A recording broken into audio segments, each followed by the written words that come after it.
Hello दोस्तों, CRM classes Indore में आपका स्वागत है। दोस्तों, इस वीडियो में हम यूनिट्स एंड मेजरमेंट का पार्ट 2 पढ़ने जा रहे हैं।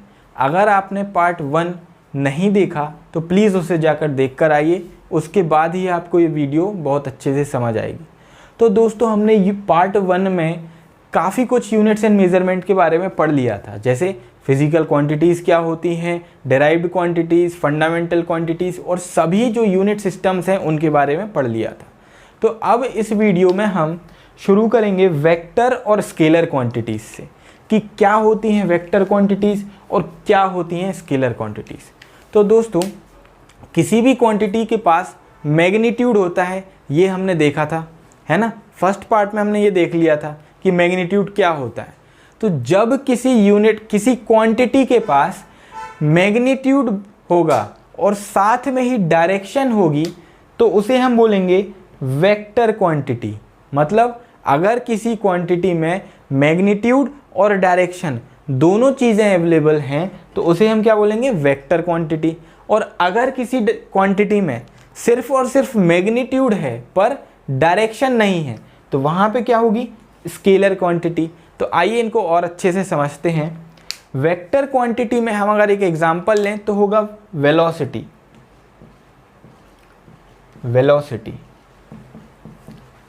और स्केलर क्वांटिटी में अगर हम एक एग्जांपल लें तो वो होगा स्पीड। अब इसको समझते हैं।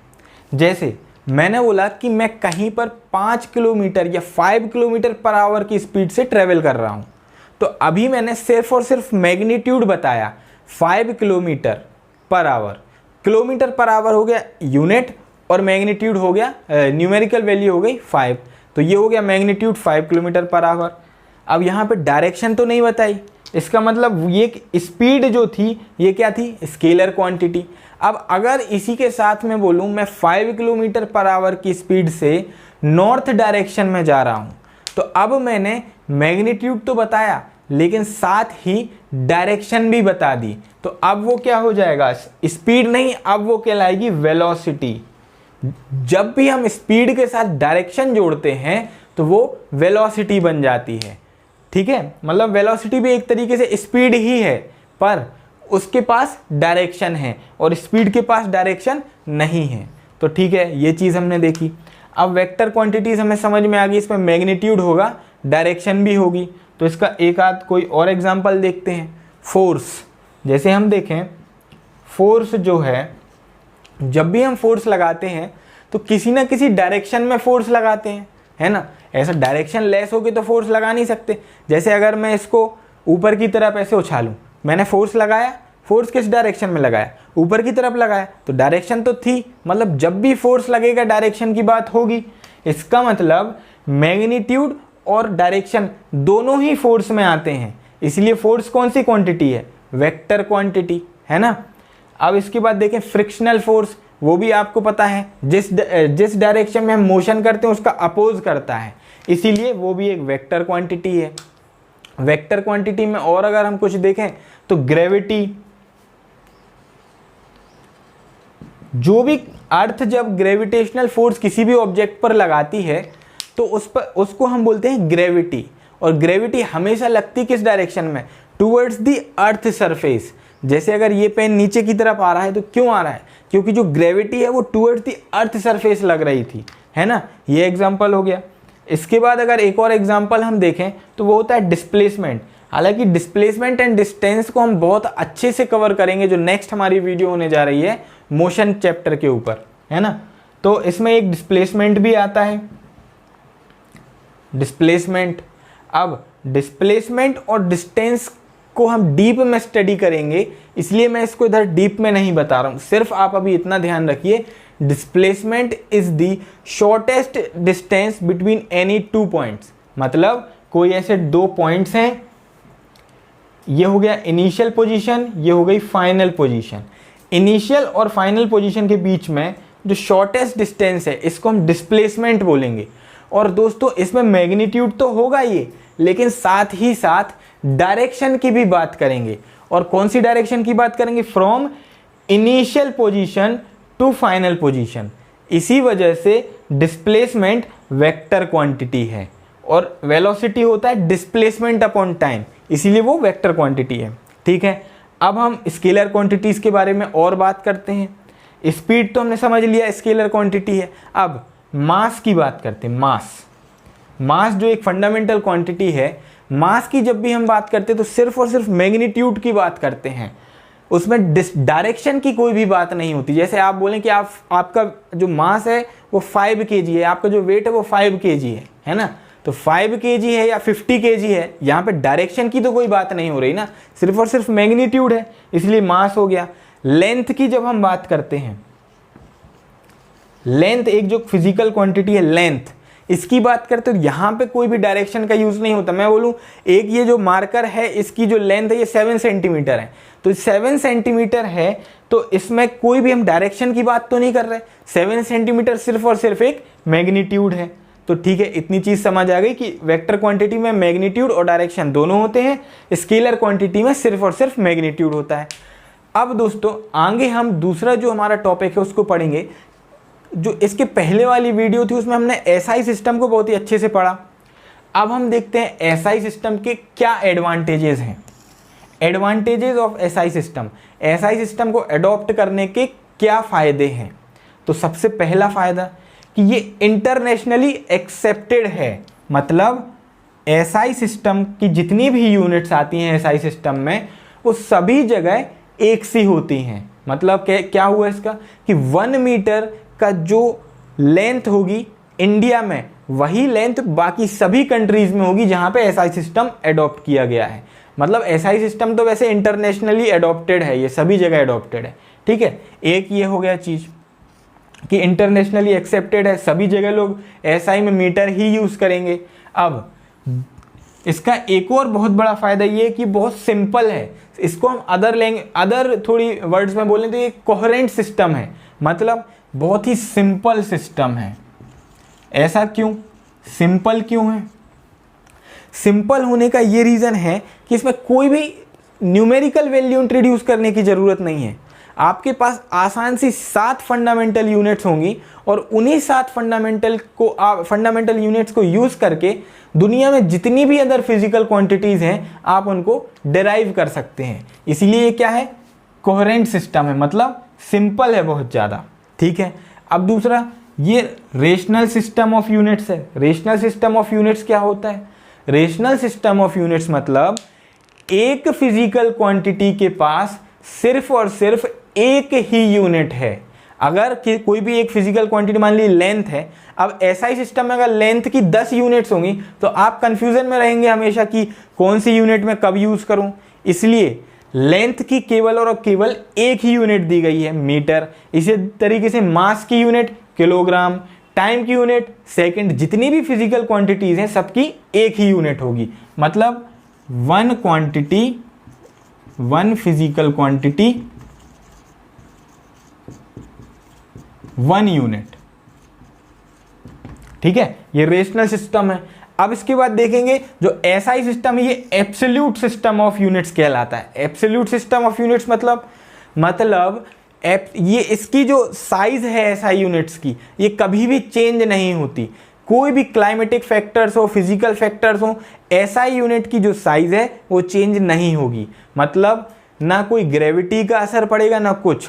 अब जैसे देखें कि 1 मीटर है, अब 1 मीटर मान लीजिए इतनी एक साइज होती है 1 मीटर की मान लीजिए, तो 1 मीटर की साइज विंटर्स में भी उतनी होगी, समर्स में भी उतनी होगी, रेनी सीजन में भी उतनी होगी। इसका मतलब ये नहीं होगा कि अलग अलग कोई फिजिकल कंडीशंस आ जाएं तो 1 मीटर की जो क्वांटिटी है, जो लेंथ है वो कम हो जाए, हमेशा एक सी रहेगी, है ना, कोई इफेक्ट नहीं आता इसका। ये सभी चीज़ें आपको नोट्स में भी और अच्छे तरीके से मिल जाएंगी। अब इसके बाद एब्सोल्यूट सिस्टम हमने समझ लिया कि कोई इफेक्ट नहीं पड़ता ग्रेविटी का या अदर किसी सिस्टम का, वो अपनी उसी शेप में रहती है, उसी लेंथ उसी क्वांटिटी में रहती है। ठीक है, अब दूसरा एसआई सिस्टम का एक और बहुत बड़ा एडवांटेज है कि ये मैट्रिक सिस्टम यूज करता है। मैट्रिक सिस्टम क्या होता है? 10 की जो भी पावर्स होती हैं, जैसे 10 to the power 2, 10 to the power 3, 10 to the power n, जो भी 10 की पावर्स होती हैं उनको यूज करता है अपने मल्टीपल्स के रूप में। जैसे 1 मीटर को आपको सेंटीमीटर में अगर चेंज करना है तो आप 10 टू द पावर 2 लिख सकते हैं, 10 टू द पावर 2 सेंटीमीटर, मतलब 1 metre 10 to the power 2 centimetre के बराबर होता है, मतलब 100 सेंटीमीटर। इसी तरीके से 1 किलोग्राम अगर आप ग्राम में चेंज करें तो कितना होगा, 10 to the power 3 grams. 1 kilogram 1000 grams के बराबर होता है। इसका मतलब इसको चेंज करते हैं, इसके जब मल्टीपल्स देखते हैं तो ये क्या पावर ऑफ 10s में होते हैं, 10 की पावर्स में इसके मल्टीपल्स होते हैं। ठीक है, ये मैट्रिक सिस्टम यूज करता है। अब एक और इसका जो एडवांटेज है वो ये है कि practical units of current electricity को ये इन्वॉल्व कर लेता है। मतलब करंट इलेक्ट्रिसिटी की जितनी भी प्रैक्टिकल यूनिट्स हैं वो सभी एसआई यूनिट में या एसआई सिस्टम ऑफ यूनिट्स में आ सकती हैं, आराम से डिराइव कर सकते हैं। एम्पियर तो आपने देखा कि फंडामेंटल यूनिट है, लेकिन अदर जितनी भी कूलम वगैरह जितनी भी यूनिट्स हैं वो एसआई सिस्टम में देख सकते हैं। तो फ्रेंड्स एक बार आप अच्छे से देख लीजिए। चलिए दोस्तों, तो अब हम पढ़ेंगे डायमेंशंस ऑफ फिजिकल क्वांटिटीज़। ये भी बहुत इंपॉर्टेंट टॉपिक है क्योंकि इससे अक्सर क्वेश्चन मेंस में या किसी अदर कॉम्पिटिटिव एग्जाम्स में पूछे ही जाते हैं। इससे बहुत ज़्यादा चांसेस रहते हैं कि कोई ना कोई क्वेश्चन आ जाएगा। तो सबसे पहले हम देखेंगे डायमेंशंस ऑफ फिजिकल क्वांटिटीज़ होती क्या हैं। तो दोस्तों आपने एसआई यूनिट्स में 7 फंडामेंटल यूनिट्स पढ़ी हैं। तो जितनी भी 7 फंडामेंटल यूनिट्स हैं वो 7 डायमेंशंस हैं फिजिकल वर्ल्ड की। जो भी हमारा फिजिकल वर्ल्ड है वो 7 डायमेंशंस के ऊपर ही निर्भर है, जैसे मास, लेंथ, टाइम, ल्यूमिनेस इंटेंसिटी जिसको कैंडेला से डिनोट करते थे। तो ये बात अपन क्लियर हो गई कि 7 फंडामेंटल यूनिट्स हैं और वही 7 फंडामेंटल क्वांटिटीज़ या वही 7 फंडामेंटल यूनिट्स 7 डायमेंशंस बनाती हैं फिजिकल वर्ल्ड के। मतलब कोई भी एक चीज़ है उसके 7 डायमेंशंस हो सकते हैं। डायमेंशंस से मेरा मतलब कि जैसे डायमेंशन मतलब सिंपल, जैसे जो डायमेंशन होते हैं लेंथ का डायमेंशन है और टाइम का डायमेंशन, मास का डायमेंशन, इस तरीके से। तो हम देखते हैं एग्जांपल। और जो भी डायमेंशंस जब हम डिनोट करते हैं, कभी भी हम किसी चीज़ के डायमेंशंस लिखते हैं तो हमेशा स्क्वायर ब्रैकेट के अंदर लिखते हैं। जैसे ये मैंने स्क्वायर ब्रैकेट बनाए हैं, इनके अंदर कैपिटल M लिखा है। कैपिटल M मतलब मास, फिर ऐसे ही लेंथ, टाइम, इसी तरीके से लिखते हैं हम जितने भी डायमेंशंस होते हैं। अब डायमेंशंस में जो हम ये अंदर ये बेसिक क्वांटिटीज़ या फंडामेंटल क्वांटिटीज़ के कैपिटल लेटर से डिनोट करते हैं, इनको बोलते हैं बेस क्वांटिटी। क्या बोलते हैं? Base quantity. अब जब बेस क्वांटिटी हो गया, सब कुछ हो गया, अब हम देखेंगे ये जो डायमेंशन है या डायमेंशनल फॉर्मूला है ये क्या होता है। किसी भी क्वांटिटी का डायमेंशनल फॉर्मूला निकालने से पहले हमें उस क्वांटिटी का एक ऐसा रिलेशन मालूम होना चाहिए जो MLT के फॉर्म में लिखा जा सके, मतलब जो मास, लेंथ और टाइम के फॉर्म में लिखा जा सके, या 7 जितने भी फंडामेंटल यूनिट्स हैं उनके फॉर्म में लिखा जा सके। तो सबसे पहले आइए देखते हैं हम। वॉल्यूम एक फिजिकल क्वांटिटी है। वॉल्यूम है एक फिजिकल क्वांटिटी, इसका हमें डायमेंशनल फॉर्मूला निकालना है। तो कैसे निकालेंगे? सबसे पहले हम इसका एक ऐसा रिलेशन देखेंगे जिसमें इसकी जो बेस क्वांटिटीज होती हैं ये बेस क्वांटिटीज के टर्म्स में लिखा जा सके। तो ऐसा रिलेशन क्या है? Volume is equal to length into breadth into height. ये एक हमें रिलेशन पता है। अब हम क्या करेंगे, इसको अपने डायमेंशनल फॉर्मूला के फॉर्म में लाएंगे धीरे धीरे। वॉल्यूम को हम कैपिटल V से डिनोट करेंगे और स्क्वायर ब्रैकेट के अंदर लिखेंगे। इसका मतलब वॉल्यूम का डायमेंशन हो गया। ये क्या लिखा? ये वॉल्यूम फिजिकल क्वांटिटी लिखी, लेकिन जब हमने कैपिटल V को स्क्वायर ब्रैकेट्स के अंदर लिखा तो ये हो गया डायमेंशन ऑफ वॉल्यूम। ये हमने लिखा है, डिनोट कर रहे हैं डायमेंशन ऑफ वॉल्यूम। ठीक है। अब लेंथ का डायमेंशन किस उसमें लिखें? बेस क्वांटिटी में लिखेंगे। L मतलब लेंथ, ये बेस क्वांटिटी में लिखेंगे। और बेस क्वांटिटी जो लेंथ है ये अभी कितनी बार आ रही है? एक बार आ रही, तो ऊपर पावर कितने की होगी? 1 की पावर होगी। उसके बाद ब्रेथ, ये भी एक तरीके की लेंथ ही है, तो ये भी कितनी बार? 1 टाइम्स। अब हाइट, ये भी लेंथ है, ये कितने टाइम्स? 1 टाइम्स। ठीक है। हमें पता है अगर बेस क्वांटिटी सेम है और इनटू में कोई क्वांटिटी या कोई न्यूमेरिकल या कोई भी वैल्यू है तो ऊपर की पावर्स प्लस हो जाती हैं। तो उसी तरीके से हम इसको इस वाले एक्सप्रेशन को लिख सकते हैं l to the power 3, l to the power 1 plus 1 plus 1 l to the power 3। तो जो ये डायमेंशनल फॉर्मूला था वॉल्यूम का वो बन गया एल क्यू। अब अकेला एल क्यू नहीं लिखते हम कभी भी, हम मास भी बताएंगे, टाइम भी बताएंगे। भले ही मास और टाइम की क्वांटिटी या किसी भी बेस क्वांटिटी का जो ऊपर की पावर है वो जीरो क्यों ना हो जाए।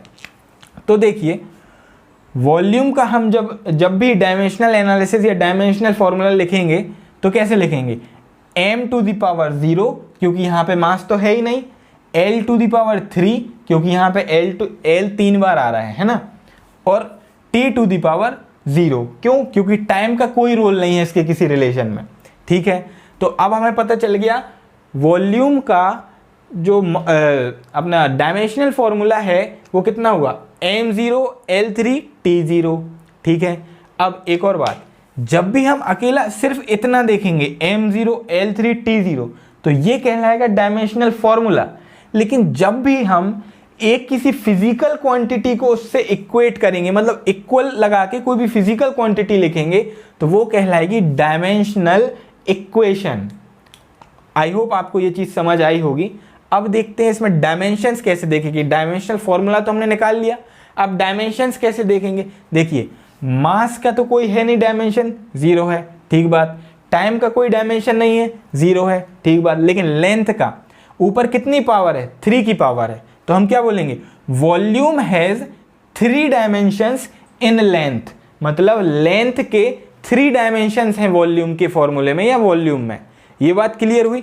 मतलब जब भी हम डायमेंशंस की बात करते हैं तो डायमेंशंस मतलब होता है ये जो ऊपर पावर लगी है ये होते हैं डायमेंशंस, और ये जो नीचे क्वांटिटी की हमने ये जो डिनोट करने के लिए लिखा है ये होते हैं बेस क्वांटिटी।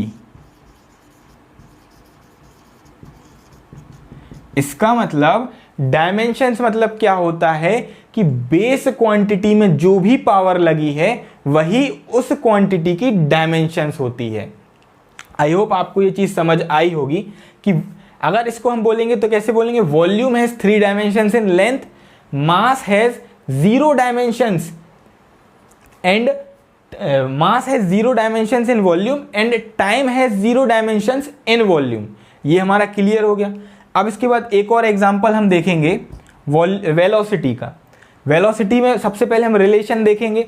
तो रिलेशन क्या होता है, डिस्प्लेसमेंट अपॉन टाइम। ये एक वेलोसिटी का हमें रिलेशन पता है जो सिंपलेस्ट फॉर्म में है बेस क्वांटिटीज में। तो डिस्प्लेसमेंट को कैसे डिनोट करेंगे, एल के सिंबल से, ठीक है, अपॉन टी का सिंबल, ये भी ठीक है। जब हम टी को ऊपर लाए, अभी दोनों के ऊपर 1 की पावर है, 1 की कुछ नहीं लिखा मतलब 1 की पावर है। जब हम डिनोमिनेटर से न्यूमिनेटर पर कोई भी चीज लाते हैं तो जो पावर होती वो नेगेटिव हो जाती। तो यहां पे क्या बनेगा एक्सप्रेशन, एल टी माइनस 1 की पावर, ठीक है, L to the power 1 T to the power -1, ठीक है, ये बात भी ठीक है। तो अब इसको जब हम पूरा डायमेंशनल फॉर्मूला के फॉर्म में लिखेंगे तो मास का तो कोई डायमेंशन है नहीं, यहाँ पे कहीं पे मास नहीं आया, तो लिखेंगे m0 l1 t-1। तो इसका वेलोसिटी का डायमेंशनल फॉर्मूला क्या होगा, m0 l1 t-1। और वेलोसिटी की डायमेंशनल इक्वेशन क्या होगी, स्मॉल v स्क्वायर ब्रैकेट के अंदर is equal to square bracket के अंदर m0 l1 t-1।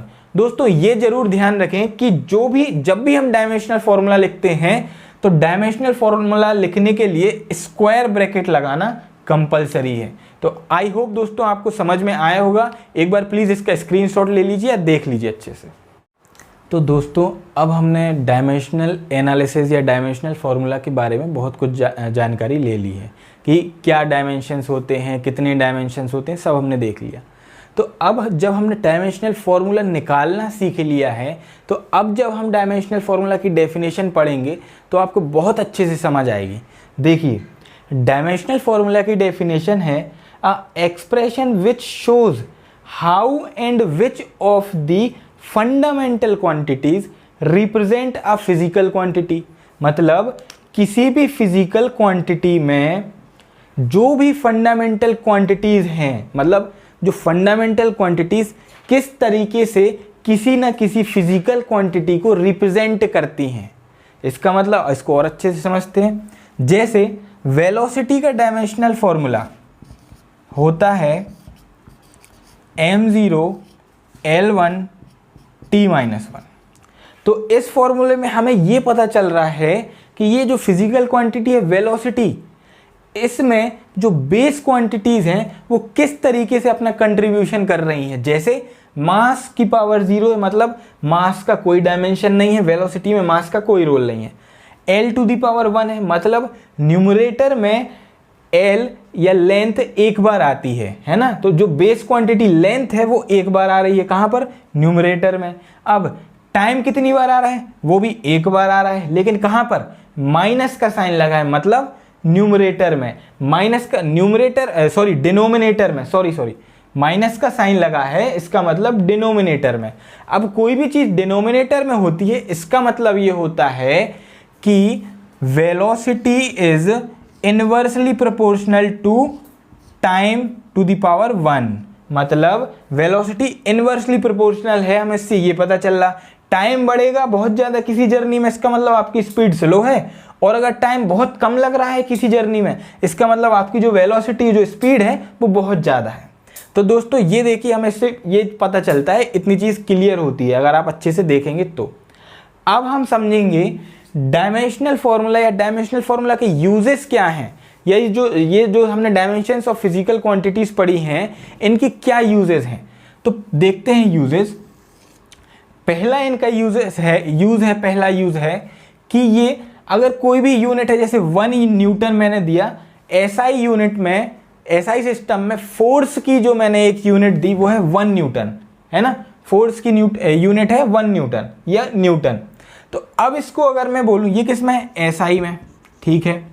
अगर अब इसको मैं बोलूँ कि आप डाइन में चेंज करो, जो कि फोर्स की यूनिट सीजीएस में है, सीजीएस सिस्टम में फोर्स की जो यूनिट है वो है डाइन। तो डायमेंशनल फॉर्मूला की मदद से हम न्यूटन को डाइन में चेंज कर सकते हैं। जब हम ऐसे चेंज करेंगे तो हमें पता लगता है कि 1 न्यूटन जो है वो 10⁵ डाइन्स के बराबर है। 10⁵ डाइन के बराबर है 1 न्यूटन। इसका मतलब कन्वर्जन ऑफ यूनिट्स एक सिस्टम से दूसरे सिस्टम में करने के लिए डायमेंशनल फॉर्मूला का यूज होता है, ठीक बात है।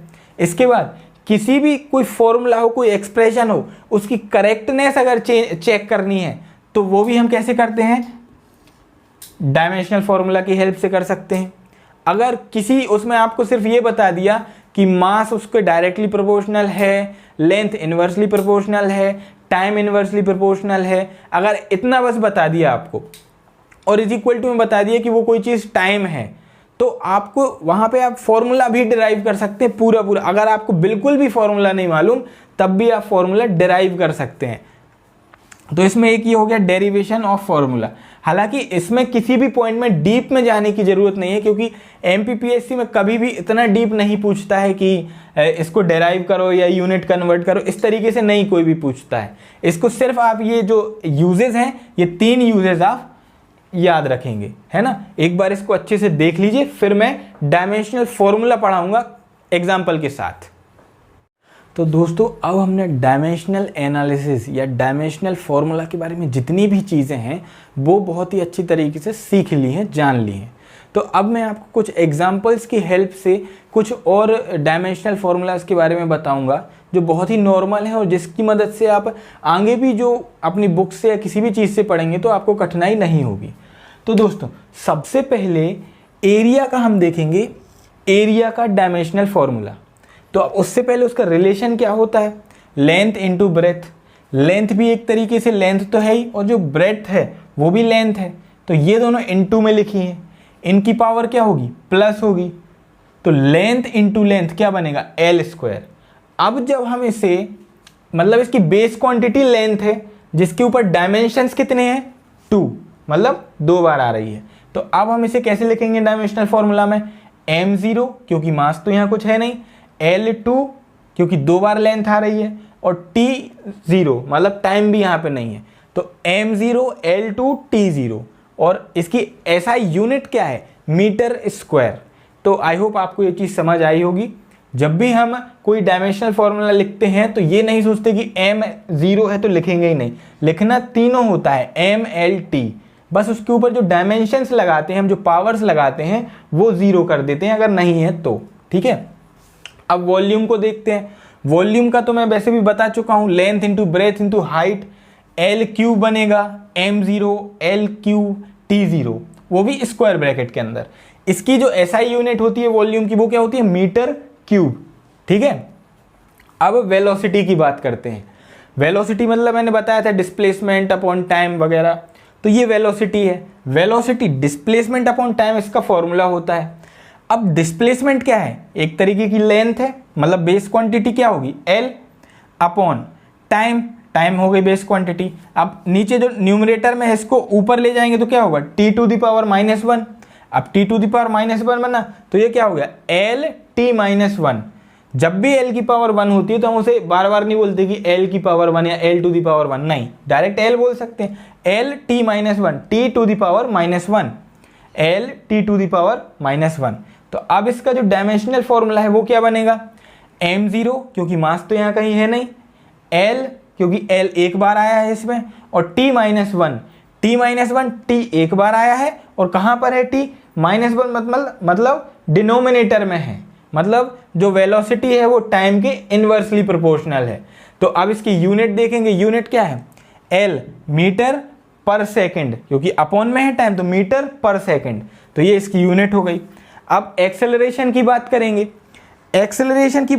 एक्सेलरेशन का फॉर्मूला क्या होता है, एक्सेलरेशन का फॉर्मूला होता है वेलोसिटी अपॉन टाइम। तो वेलोसिटी का तो हमने यहाँ पे ये देखा l_t-1, तो ऊपर लिख दिया l_t-1 अपॉन, यहाँ पे टाइम है तो यहाँ पे टाइम लिख दिया। अब t को वापस ऊपर जाएंगे तो ये जो -1 है ये क्या बन जाएगा, l_t-2 बन जाएगा। अब l_t-2, ठीक है, बेस क्वांटिटी एक लेंथ है और टाइम है, और टाइम इनवर्सली प्रोपोर्शनल है, लेकिन कैसे, inversely proportional to the square of time, time का स्क्वायर है ना ये, तो ठीक है l_t-2। अब इसका डायमेंशनल फॉर्मूला जब हम पूरा लिखेंगे तो क्या होगा, m0 क्योंकि मास तो है ही नहीं कहीं, l_t-2, ठीक है। अब इसकी जो यूनिट बनेगी वो क्या होगी, l की यूनिट मीटर हो गई, अपॉन में मतलब अपॉन के लिए पर लगाते अपॉन, तो ये स्क्वायर मतलब सेकंड का स्क्वायर, तो मीटर पर सेकंड स्क्वायर, ये हो गई एक्सेलरेशन की यूनिट। तो अब देखते हैं फोर्स की यूनिट या फोर्स का डायमेंशनल फॉर्मूला क्या होता है। फोर्स का जो रिलेशन होता है वो होता है मास इंटू एक्सेलरेशन, ठीक है, मास इंटू एक्सेलरेशन, ठीक है। एक्सेलरेशन का डायमेंशनल फॉर्मूला हमने यहाँ पे देखा l_t-2, ठीक है, तो यहाँ पे ये मास है तो हमने मास लिख दिया। अब ये एक्सेलरेशन है तो एक्सेलरेशन के ऊपर ही दिया है l_t-2, तो लिखा m_l_t-2। तो इसमें तो तीनों क्वांटिटीज हैं अवेलेबल, तो हम क्या करेंगे, जब फाइनल फॉर्मूला लिखेंगे डायमेंशनल फॉर्मूला तो स्क्वायर ब्रैकेट लगा के उसके अंदर लिखेंगे m1 l1 t-2, या इसको ऐसे भी बोल सकते हैं ml_t-2। अब ये हो गई फोर्स का फॉर्मूला, होगा डायमेंशनल फॉर्मूला। लेकिन यहाँ पे अगर हम यूनिट देखें तो यूनिट क्या बनेगी, मास की यूनिट है kg, फिर है मीटर, तो kg मीटर, और अपॉन में सेकंड का स्क्वायर, तो क्या बोलेंगे kg मीटर पर सेकंड स्क्वायर, क्या बोलेंगे kg मीटर पर सेकंड स्क्वायर, है ना। और इसी चीज को हम इस नाम से जानते हैं जिसको क्या बोलते हैं, न्यूटन। ये न्यूटन है, फोर्स की एसआई यूनिट न्यूटन होती है, लेकिन जब एसआई यूनिट न्यूटन को सिंपलेस्ट फॉर्म में लिखते हैं तो वो बन जाती है kg मीटर पर सेकंड स्क्वायर।